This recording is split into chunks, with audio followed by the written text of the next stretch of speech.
welcome to Ask the Source. I'm your host, Josh Reinstein, and we're here on a beautiful sunny day on our rooftop studio in Jerusalem. My guest today is Rabbi Tuly Weisz. He's the founder of Israel 365.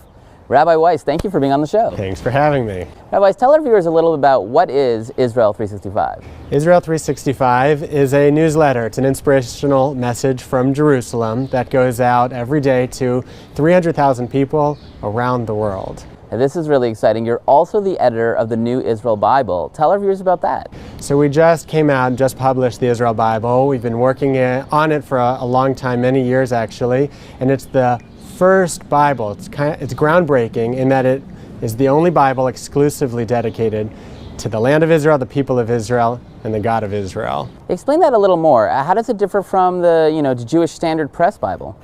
So there's a lot of Jewish Bibles out there, but our unique feature is the commentary and the hundreds of study notes that highlight Israel on every page in every chapter of the Hebrew Bible. We have the Hebrew on the right side of the page and the English on the left side of the page, and on the bottom is our special commentary all about Israel. What's interesting is this has become a huge hit with Bible-believing Christians. Why do you think Christians are so excited about your version of the Bible?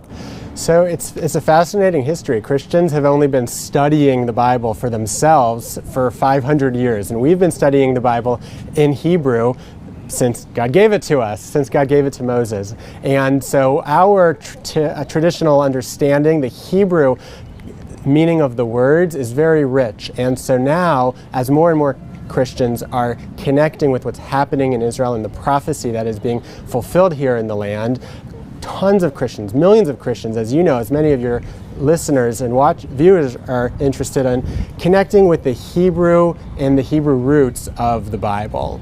You're also doing Bible studies as an Orthodox rabbi, but inviting Christians to attend. Why do you think it's important to have Christians at the Bible studies? It's well, there's so many, the Israel represents the fulfillment of prophecy, the regathering of the people of Israel to the land of Israel, and then the rebirth of the land itself.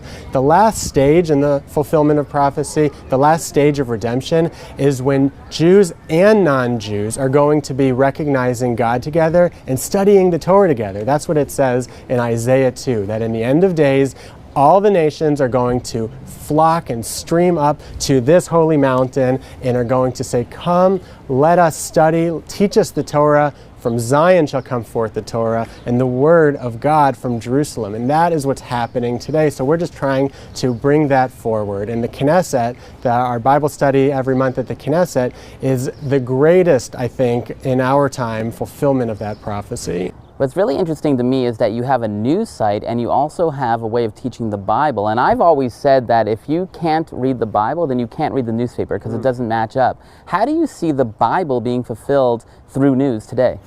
So many people who are watching the news and mainstream media are getting a very biased account of what's really happening here.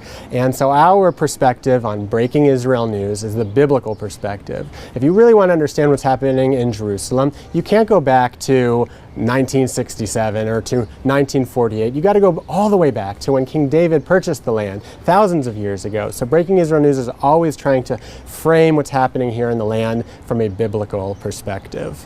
What's interesting to us is we see Jews and Christians come together on a myriad of different issues, the current politics, spiritual cooperation, financial cooperation. What do you think is the future of this new relationship in the 21st century? I think that it is exploding, and the political support, we're seeing the fruit of that labor. Many years of faith-based diplomacy is starting to have amazing results right now, and financial support has been around for many years, and right now, as the Jewish community gains more confidence and faith in the relationship, it's a two-sided relationship, and as we're starting to build deeper relationships, we're able to finally share our most precious asset and our most precious treasure, and that is the Bible, with our Christian friends. And I think that by strengthening our relationship and by strengthening the education through the study of our mutual our love for the Bible, it will help expand the relationships even much more than we're seeing today. So that brings up a really interesting point. So you're saying that studying the Torah together not only gives you a spiritual advantage, but it gives you other advantages as well. What kind of other advantages do Jews and Christians have when they study the Torah together?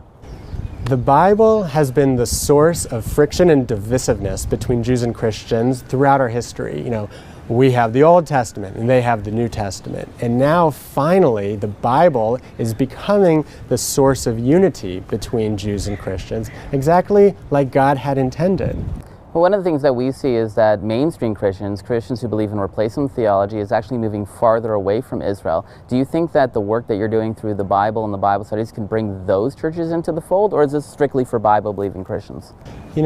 Any Christian who actually reads the Bible and who cares about the Bible is going to see that there is no more Zionist text or piece of literature than the Tanakh. And so therefore, you can't read the Bible without understanding the importance of the physical land of Israel and the regathering of the physical people of Israel. And so it's shocking that you could even read the Bible and come to the crazy conclusion of replacement theology. So I do believe as more non-Jews, more Christians start to read the Bible, and if they can read it from a Hebrew and Jewish perspective, then replacement theology is going to be gone. What about the next generation? There's this fear that the youth in the Christian community are not going to follow their parents' lead and be pro-Israel, but they're going to be into this social justice phenomenon. What do you see for the future of the youth in the Christian community?